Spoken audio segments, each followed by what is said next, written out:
अस्सलाम क्लास। आज हम जो टॉपिक पढ़ेंगे वो है स्ट्रेंथ्स एंड विर्च्यू। ये हमारा 5 यूनिट है।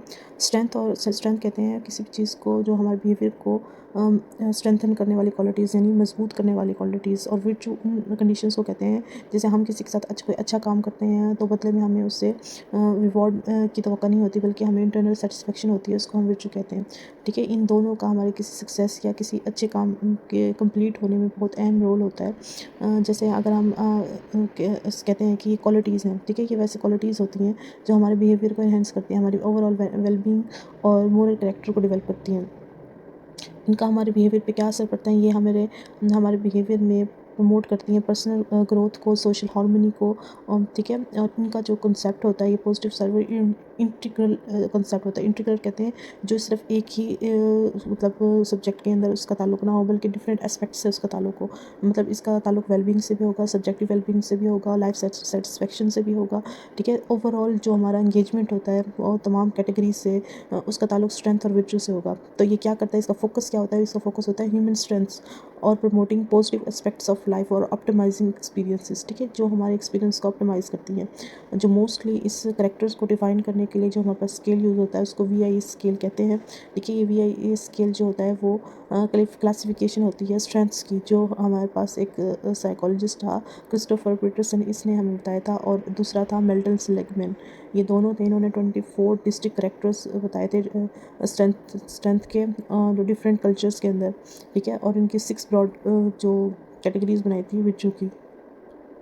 इसमें ओवरऑल पर्पस ऑफ लाइफ को, फुलफिलमेंट को और मोरल इंटीग्रिटी को किसी भी पर्सन को डिस्कस किया गया था। हम देख लेते हैं VI क्लासिफिकेशन स्केल होता क्या है।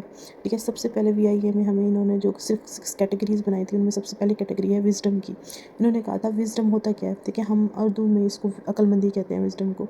तो इन्होंने इसको किस तरह लिया था, इसने कहा था ये एक एप्लीकेशन होती है जो नॉलेज और एक्सपीरियंसेस में इस्तेमाल होती है, और ये प्रॉब्लम सॉल्विंग और डिसीजन मेकिंग में बहुत हेल्पफुल होती है।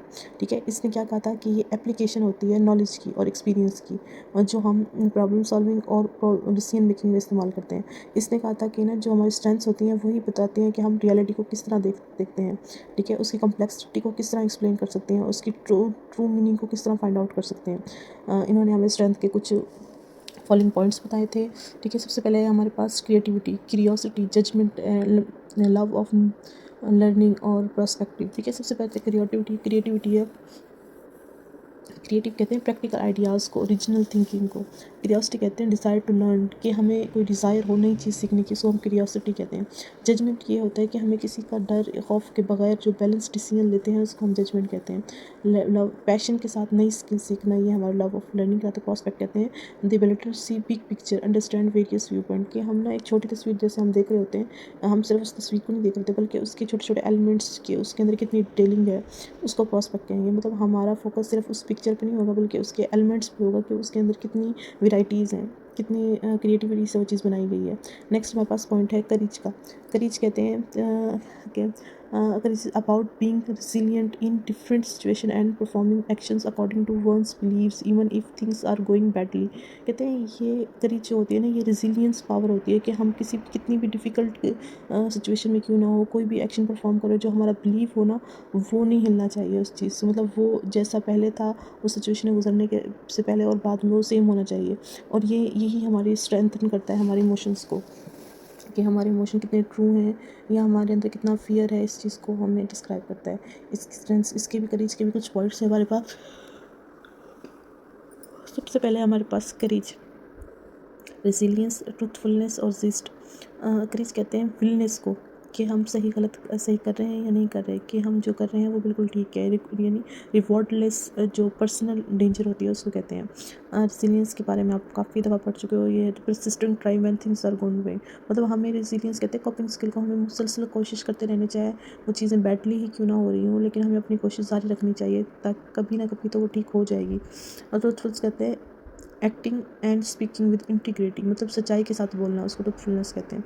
कि जिस्ट कहते हैं being full of enthusiasm and energy toward life, मतलब हमारी अपनी लाइफ की तरफ कितनी ज़्यादा फोकस है। हमें कोई भी ऑब्स्टिकल आ रहे हो हमारे गोल्स को अचीव करने, लेकिन हमने फिर भी हम अपने फोकस होने चाहिए कि फिर भी हमें अपने गोल अचीव करने हैं। नेक्स्ट थर्ड पॉइंट है हमारे पास ह्यूमैनिटी। ह्यूमैनिटी को हम इंसानियत कहते हैं, ठीक है, मतलब एम्पैथिक रिलेशनशिप जो होता है हम दूसरों के साथ कायम करते हैं उसको ह्यूमैनिटी कहते हैं। मतलब किसी के साथ सिंपैथी नहीं करना कि उसको मजाक उड़ाना, उसके वैसे तो सामने तो उसको सुन लेना लेकिन बाद में उसकी मजबूरियों का मजाक, बल्कि एम्पैथी होना वो हमारे पास ह्यूमैनिटी कहलाती है कि हम दूसरों की केयर करते हैं। यही हमारे जो वैल्यूज़ हैं उनको स्ट्रेंथन करते हैं और हमारे पॉजिटिव कनेक्शन बनाते हैं लोगों के साथ। इसके भी हमारे पास पॉइंट्स हैं कुछ, देखें। ह्यूमैनिटी का ताल्लुक पॉजिटिव इमोशन है तो लव से होगा, काइंडनेस से, सोशल इंटेलिजेंस से। लव क्या होती है? लव कहते हैं ability to maintain close warm and loving relationship, कि हम ना लविंग रिलेशनशिप बनाते हैं उसको लव कहते हैं। काइंडनेस कहते हैं जीरनेस और कंसिडरेट टूवर्ड्स अदर, कि हम दूसरों के लिए कितने रहम दिल हैं और कितने उन पर फोकस करने वाले हैं। सोशल इंटेलिजेंस कहते हैं understanding social situation and relation effectively, कि हम जो सोशल रिलेशंस होते हैं उनको कितना इफेक्टिवली लेके चलते हैं। थर्ड पॉइंट है हमारे पास, सॉरी फोर्थ पॉइंट है जस्टिस का। जस्टिस होता क्या है? जस्टिस जो होता है ना, ये हमारे पास फियरलेस डिसीजंस होते हैं जो हम विदाउट जजमेंटल, मतलब विदाउट बाइसनेस, हम किसी भी बाइसनेस के बगैर जो डिसीजन लेते हैं उसको हम जजमेंट कहते हैं। ये हमेशा फेयरनेस, इक्वालिटी और enhancement of welfare of all members होना चाहिए। ग्रुप के अंदर जितने भी बोला उनके वेलफेयर को देखते हुए लेनी चाहिए। अच्छा, हमारे पास जस्टिस है तो इसके भी हमारे पास कुछ पॉइंट है। इसमें फेयरनेस है, लीडरशिप है, टीम वर्क है। फेयरनेस क्या होगी कि हर किसी को इक्वली ट्रीट करना। लीडरशिप होती है गाइडेंस और इंस्पायरेशन, पॉजिटिव इमोशन के वो हम पॉजिटिव इमोशंस के जरिए दूसरों को किस तरह चेंज कर सकते हैं। टीम वर्क में सबके मिलजुल के काम करने हैं, चाहे वो अचीवमेंट हो या बैड रोल हो, सबको एक ही मतलब फ्रेमवर्क में रहना है और सबकी जिम्मेदारी होगी उतनी, उसको हम टीम वर्क कहते हैं। और नेक्स्ट वन टेम्परेंस। टेम्परेंस कहते हैं सेल्फ कंट्रोल, मॉडरेशन और बैलेंस को, ठीक है। ये किसी भी इंसान का जो सेल्फ कंट्रोल है, मॉडरेशन है और बैलेंस है उसको हम टेम्परेंस कहेंगे। ये भी हमारा बिहेवियर कंट्रोल करने में, असेस करने में और लाइफ बैलेंस बहुत इंपॉर्टेंट रोल प्ले करता है। उसमें सबसे पहले है फॉरगिवनेस, मॉडेस्टी है, प्रेड्यूनेस है और है सेल्फ रेगुलेशन। अच्छा, फॉरगिवनेस कहते हैं लेटिंग गो को, मतलब जाने दो, मतलब बाद में देखेंगे। इस तरह की जैसे सिचुएशन होती है ना उसको हम फॉरगिवनेस में कहते हैं। वो मतलब उस वक्त डिनाई कर देते हैं उस सिचुएशन को कि मतलब उससे बाद में बात नहीं करना चाहते अगर कोई प्रॉब्लम हो जाती है तो। मॉडेस्टी कहते हैं humble view of one achievement, कि हम किसी ने कोई अचीवमेंट हासिल किया तो उसको हम्बली उसको लेके चलते हैं, ना कि उस जेलसी फील करते हैं। प्रूडेंस कहते हैं वाइस और केयरफुल डिसीजंस को, कि हम मतलब डैमेज को अवॉइड करने के लिए, जैसे ऑलरेडी कुछ चीज़ें अच्छी नहीं हो रही हैं फिर हम मज़ीद उसके अंदर गलत डिसीजन लेके उसको मज़ीद ख़राब कर देते हैं सिचुएशन को। तो उस सिचुएशन को देखते हुए किस तरह अच्छे अच्छे और केयरफुल डिसीजन लेने हैं उसको हम प्रूडेंस कहते हैं। सेल्फ रेगुलेशन किसको कहेंगे? ठीक है, सेल्फ आ जाता है जहाँ पर, तो वो हमारी अपनी सेल्फ होती है। मतलब हम अपने इमोशंस को, अपने इम्पल्सिस को किस तरह यूटिलाइज़ करेंगे या किस तरह कंट्रोल करेंगे डिफ़िकल्ट जो सिचुएशन है उसके अकॉर्डिंग। नेक्स्ट हमारे पास 6 पॉइंट है, लास्ट पॉइंट, इसको हम कहते हैं ट्रांसेंडेंट्स है। ट्रांसेंडेंट्स कहते हैं ability to connect to something larger than oneself, कि हम अपने से ऊपर की किसी भी कैटेगरी के इंसान या किसी भी चीज़ से जब हम कनेक्ट करते हैं उसको ट्रांसेंडेंट्स कहते हैं। इसमें जैसे स्पिरिचुअलिटी आ गई है, अप्रिशिएशन फॉर ब्यूटी, ग्रेटिट्यूड की सारी चीज़ें हमारे पास आ जाती है। इसके फर्दर पॉइंट है जैसे appreciation of beauty, excellence, gratitude, hope, humour, ठीक है, ये कॉमन से पॉइंट्स हैं इसके। उसके बाद हमारे पास applying strength in personal and professional context, कि हम ना स्ट्रेंथ को अपनी पर्सनल लाइफ में किस तरह इस्तेमाल कर सकते हैं और अपनी प्रोफेशनल लाइफ में, ठीक है। ये दोनों में अगर हम इसको इस्तेमाल करते हैं तो इससे क्या होगा, हमारी पर्सनल विलनेस बढ़ेगी, क्वालिटी परफॉर्मेंस बढ़ेगी वर्क में, हम हारमोनियस इंटरपर्सनल रिलेशनशिप कायम करें, मतलब दूसरों को नुकसान ना पहुँचाए, इस तरह के रिलेशनशिप कायम करेंगे। इसमें हमारे पास सबसे पहला पॉइंट आ जाता है पर्सनल ग्रोथ का, वर्क परफॉर्मेंस का, रिलेशनशिप्स का, being and happiness, well being and happiness का आ जाता है। अच्छा, पर्सनल ग्रोथ के इस तरह आ जाता है कि लोगों को हेल्प करता है उनके चैलेंजेस को हैंडल करने के लिए, गोल्स को मेंटेन करने के लिए और ऑप्टिमिस्टिक एटीट्यूड को रखने के लिए ये बहुत ज़्यादा हेल्पफुल होता है। नेक्स्ट हमारे पास है वर्क परफॉर्मेंस। वर्क परफॉर्मेंस जो होता है हमारी strength, creativity, social intelligence, leadership, job satisfaction, productivity, career success, ठीक है, ये सारी चीज़ें जो होती हैं उन पे स्ट्रेंथ और विच बहुत इंपॉर्टेंट रोल प्ले करता है इंसान की पर्सनल इन लाइफ में। जब हम हम्बल होंगे, ऑप्टिमिस्टिक होंगे तो वो ऑटोमेटिकली हमारे जॉब सक्सेस में बहुत ज़्यादा इंपॉर्टेंट रोल प्ले करेंगे। नेक्स्ट हमारे पास रिलेशनशिप है।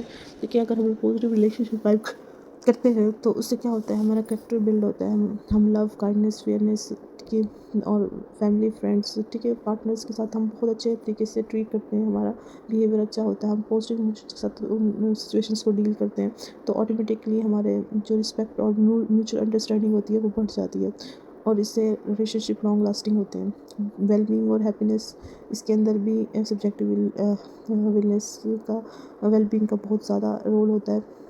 रिसर्च शो करती है कि जो लोग मतलब अपनी स्ट्रेंथ्स को यूटिलाइज़ करते हैं वो मोर सेटिस्फाइड और हैप्पी होते हैं as compare to other person that are not using their strengths and virtues.